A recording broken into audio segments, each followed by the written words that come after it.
so it's almost like that teeny faith crisis is now what I learned and gained from that is now what I'm using to keep me in this faith crisis. Isn't that crazy? No! I just realized that. That's the building Breaking blocks. news.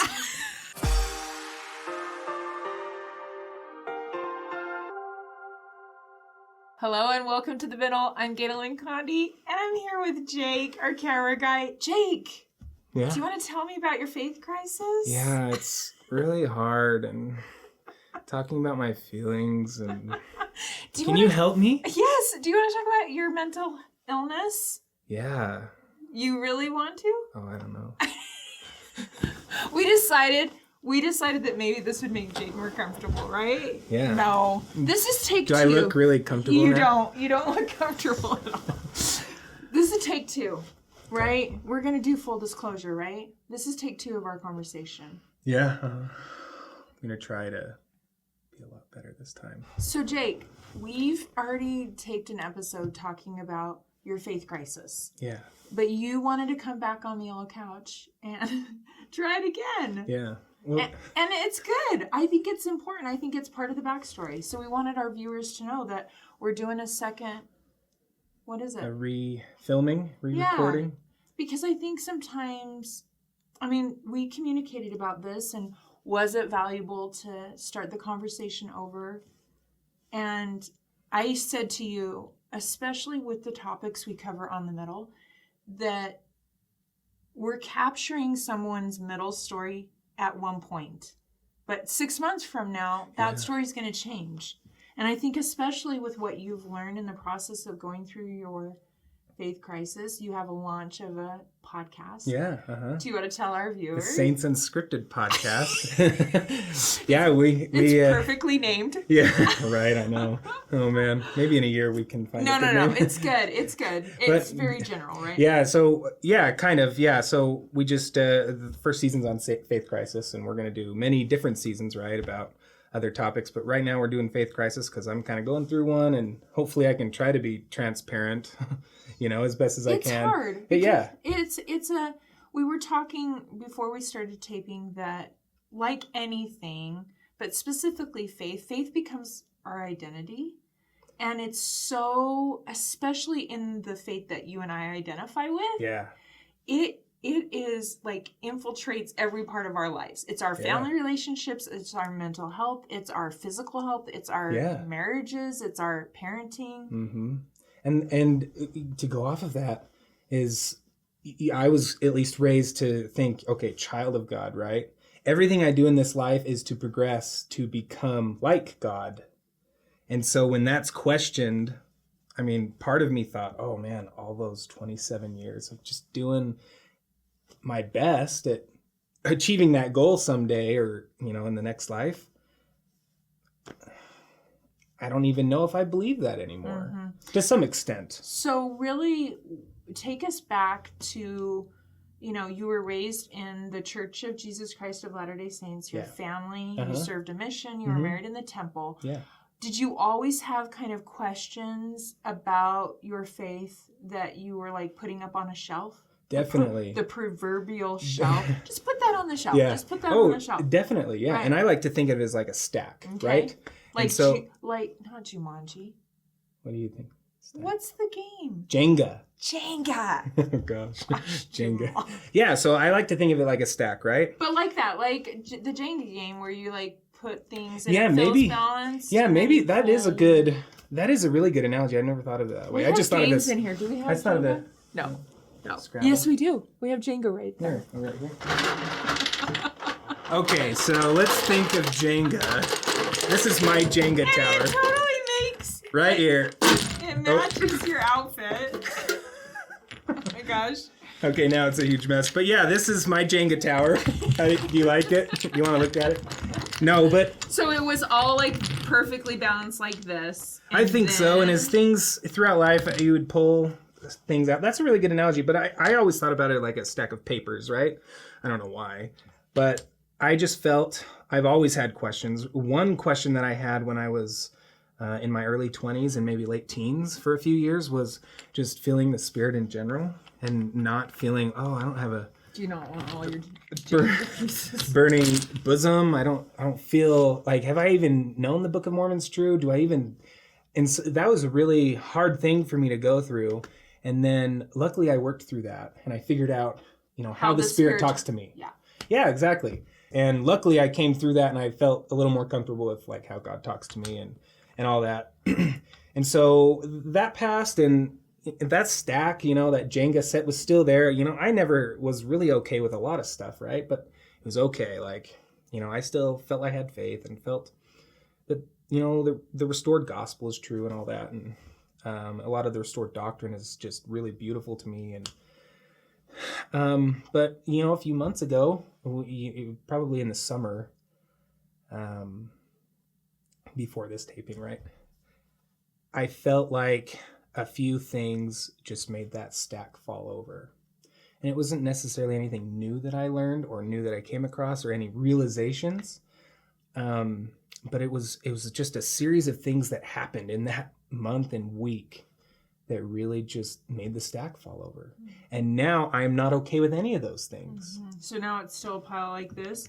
Yeah, it's still a pile. Do you have any pieces that you're kind of putting back? Yeah, I think so. I think, say the whole stack fell down, right? Okay. But we can say, okay, this piece is the Book of Mormon. Okay. So for you, for me, you can't deny the experience with the Book of Mormon. Yeah, that was the most...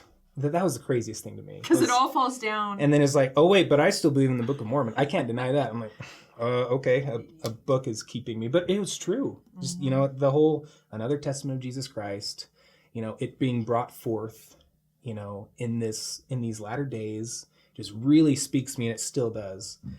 So, yeah, maybe the base is still, the Book of Mormon. Probably... Maybe I can put this one as Jesus Christ. I still feel like, although that's been questionable, because when this started, I felt like everything was questioned, almost except for the Book of Mormon, because it just makes so much sense, which kind of leads to the other thing. It's kind of a complex, I don't even understand it. But right now, luckily, I've been blessed to have a lot of faith in Jesus Christ and God. And then probably here's a lot of the spiritual experiences I've had. Keeps this base here, but really I'm looking at this base and that might be it. Okay, so I want our audience to understand that regardless of their faith identity, I think you could interject and replace Book of Mormon with the Quran or the Bible, or right, and maybe you believe that Jesus Christ is one with God, and you don't believe like we do that God the Father and the Son are separate. Okay. What I want our viewers to understand is that when a faith crisis happens and it turns into this pile of whatever, right? And it all falls down, it affects relationships, tradition, self-identity, sometimes career, and you have to really start at the beginning, the foundation. And I believe, I don't know how you feel about this far into it, that God is fine with that. It took a while to get there. Because I think the fear is you see the Jenga tower, not to, beat that imagery to death, but I think it's a really good one. As you see it start to wobble, if you've played the game Jenga, you pull one out and you're like, okay, I read something about, like in our faith, polygamy, or I read something about Joseph Smith, and it starts to get wobbly. And we're so afraid that when this happens, first of all, it does affect sometimes relationships, if you're married or with family, friendships. But we, at our core, I think, fear that God is panicked, and he's not. Yeah. I think this part where you're at now, it has to go to this. Yeah. So that you can put back in what works for you. Mm-hmm. And God is not like, oh, I was so fine with Jake when it was a wobbly mess. Yeah. But this, I'm not okay. I think he's fine. What do you feel about that? It took me a little while to get there, though. Not that I initially thought, oh, God's very upset with me. But I was dealing with other issues, like mental health stuff, that I've been suppressing for years and years and years. So I want to pause you there, because I think that's important to the story. And we've discussed privately whether or not how much of this we want to dive into, because we don't want our viewers to think that we're saying a faith crisis is mental health issues. Mm-hmm. But I think just like anything, the piece that you pull out of the Jenga tower that finally makes it all fall down, you can't ignore if one of those pieces is affected by mental health. Yeah. You can't. Mm-hmm. Just like you can't ignore whether or not it's a job loss or a divorce or a death of a child or a pandemic. Yeah. And I don't know if I ever felt that God was upset, but I felt more upset at God. Of course. Because, and with that mental health thing too, not believing that I have anything wrong with me. And when I finally found out that there might be something wrong, even though I don't quite believe it, I was so relieved. Because one, there was a name to it, and I could start at that and fixing it and figuring it out. And two is maybe I'm not horrible. Maybe I'm not this inherently evil, terrible, horrific person. And so I feel like what's been going on has more affected me and my side of the relationship with God, rather than me thinking that God is upset with me. So I love you bringing it up as a relationship, because I really believe there's a more enabling, expansive way to think of our faith and religion, because I think that those are two different things, as a relationship with God. If religion is the vehicle to it, and your tire comes down, which means the car breaks down, Mm-hmm. and you put back one piece of the relationship, which is, do I even know there's a God? Yeah. Well, there's two people in that relationship. There's you and God. And the you part of it, it became apparent that there were some mental health needs that had not been addressed. So your mental health issues have become part of the lens in which you're seeing your faith and even your relationship with God. Yeah. And so addressing that lens and making sure it's cleaned off is crucial, right? It's an interesting way to look at it. Absolutely. And so it's not excusing the questions that you had with your faith. Right. We were talking about it's kind of like if you go into an emergency room and your arm's cut off and you have a bruise on your head, they're going to triage the arm. Yeah. It's not that you're not going to deal with the bruise. Right. Right now, the arm is your mental health stuff. It's so true, because I felt like the last few months, I haven't really dealt with my faith crisis. Because I really want to keep having faith in the restored gospel. I really want to stay. You value faith. Yeah, I really do. And even though I feel like I can't quite understand, maybe that goes into the mental health stuff, because bringing that back up is this intense amount of shame. Mm-hmm. Of, no, I don't have problems, I'm just inherently bad, that I was created for an evil purpose. Mm-hmm. And then when I die, like I really thought that. Like I had written a note, to leave behind. And it was like 7 pages long talking about that. And I was in such a dark place, and I feel like I'm still kind of in that dark space. Like I feel like I can see maybe the top of the hole, but I feel like I'm still pretty deep down. And but seriously, like some days go by where I don't even think about the faith crisis. Yeah. And I guess I would just pose the idea that anyone out there dealing with a faith crisis, God is okay with the process, and it can feel really lonely. I mean, even here, you're the camera guy sitting with us in the studio where we have guests on the yellow couch, and we're unpacking really personal stories. Yeah. But inside, you were like a few months ago thinking, I can't let anyone know about my faith crisis, about my mental health struggles, and because I am inherently bad and I don't really deserve to feel joy, love. What was it? Anything positive, I think, was because there were so many that I didn't think I deserved. And I hid it for years. I mean, I like to tell everybody that it's been since I've been about 14 maybe, and I turned 28 next week. Okay, Jake, I'm not going to make you keep anything in because you get to do the edits on this, but it became serious enough that you were suicidal. Is that fair to say? Yeah, kind of what triggered all this was the closest I've ever gotten to that. And on a really like personal, selfish level, like my life would be different without knowing you. This show would be different without having you on the other side of the camera. And I think it's so important for our viewers to know that, because we have people watching this show that don't have someone else yet that they're ready to tell the truth to. Yeah. And they are like, their faith crisis feels like they're going to disappoint everyone they love. If anyone knew just about that part, let alone what else is like intertwined. Because our faith is so much a part of all of us, right? Our identity, our relationships. What would you say to those viewers that are sitting there thinking, I can't tell anyone this is who I really am, or this is where my doubts are? What would you say to them? Whew. I feel you, and I would totally feel for them. And it's something it's hard for me to be like, what would I tell them? What advice would I give them? But what might help is, what would I tell my 17-year-old self? What would I tell my 14-year-old self when he started having these crazy things that were happening in my brain, but I was suppressing them and fighting them? And as I've come to this point right now where we're filming this episode. Yeah, because this story's like right, it's still going, and oh man, I mean, I have a lot more hope than I did a month ago, but I mean, like I was saying earlier, I still feel like I'm deep down in that pit. So what would you say? So I would say, I don't know. I feel like I've learned and felt a lot of the Savior's love and God's love this month.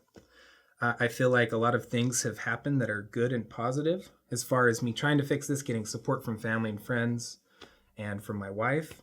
And because, I mean, I told you before filming, when I was 7, I wish I could go back in time and tell my 17-year-old self to kill himself, so I wouldn't have to go through all this and hurt so many people. My perception of hurting everybody and causing pain. And I think that's important to know. This is your perception. Yeah, totally not true. And right, but that's not to negate it. It's to say that that's all of us. Yeah. The lens analogy is so crucial, because it's our lenses that dictate the stories we tell ourselves. Yeah. And that influences our relationship with God, or our relationship with faith. Yeah. And so you can't, I don't want anyone to take away from this that you can tell your loved one that's going through a faith crisis, oh, it's probably a mental health issue. Yeah, right. Right? But just understand, it's a very internal wrestle. And to come to the point where your loved one is coming to you saying, I don't know if I even believe there's a God. I don't even know how I feel about my faith. And all this stuff we've done in this religion that's now part of our family culture, I'm setting all of that aside.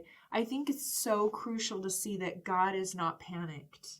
Yeah, he's not ticked off that my tower fell down. Because we were talking about, in many ways, the tower coming down has led to conversations and appointments with therapists. Gosh. Right? And honesty, which leads to connection.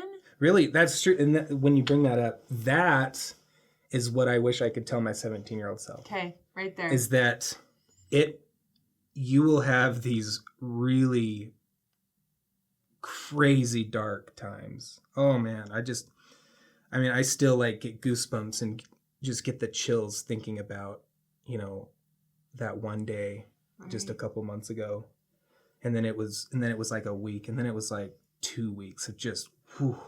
And I wish, and everything up to my life at that moment was, man, I wish when I was 17 I'd have just killed myself. But everything after that, I'm still in the dark place, but I feel like, okay, Martha, my wife, she's like, well, wouldn't you tell your 17-year-old self that I'm going to come along someday and that I'm going to support you and help you through this? I can't say now everything's okay. No. But, oh gosh, if there's even a slight possibility that it could be okay and that I could feel happy, I would just tell that 17-year-old self, okay, don't kill yourself just yet. I'll come back in time when I'm 30 and I'll let you know. But no, that's pretty cynical. But no, seriously, I feel like I don't have those internal conversations anymore. What did you see from the beginning that was worth keeping you here? Okay, yeah. Interesting. Never thought it would be. Book of Mormon, totally. Yes. And that's interesting, because you were asking questions early on, and I was like, okay, yeah, when I was 19, 20, 21, I had problems with feeling the Spirit and knowing anything about the gospel, really, because I feel like that's what it boiled down to, because you find things out through the Spirit, right? And that's when I really gained a strong testimony of the Book of Mormon. And so it's almost like that teeny faith crisis is now what I learned and gained from that is now what I'm using to keep me in this faith crisis. Isn't that crazy? No! I just realized that. That's the building Breaking blocks. news. You know, all the billboards are going crazy in my head. Whoa. But like, it's the Book of Mormon, really. Like, to me, that is such a strong evidence. And that's such as a testament of Jesus Christ and as God revealing scripture in the latter days for us, right? I feel like there was a very specific miracle that God gave me. And it's only been in like the last couple of weeks that kind of God was like, did you see what I did there? And it was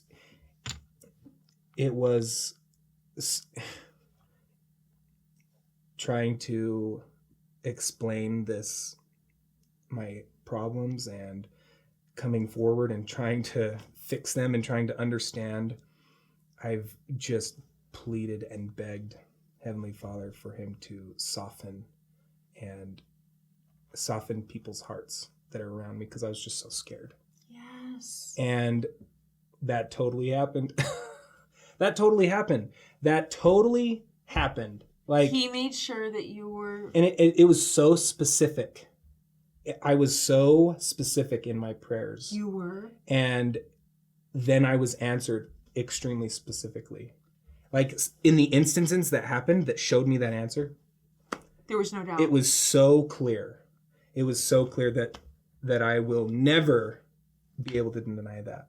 Okay, Jake, that's huge because when you deal with depression or anxiety, it's very hard to trust that God's talking to you or even hear him. Yeah. And I love that the tender mercy he gave you wasn't seriously. that it wasn't hard hiking the mountain. Yeah. It wasn't that your muscles didn't hurt emotionally and spiritually, but that he made sure you had exactly the water when you needed it. Uh-huh. When you were thirsty. And I didn't think I'd get it. I thought I was just going to wither away and die. Because I've had very few instances in my life where it's been this crisis level. And because I've just hit it, right? Mm-hmm. I've never had to I've never really confronted it. And then when I confronted it, I thought it was over, and you thought he was the there. Mess was... He was there. Gosh. But I will say that all of those people in my life that I admire that wrestle with some pretty big stuff, and you have been facing some big stuff, are some of the most compassionate, strong, and faith-filled people. So I can't wait to see when you get to the top of this mountain. Oh. Because you're going to turn around and be like, I know, I see you down there. Come on. Your podcast. Sucks, I know. Just look, I'm up here, so.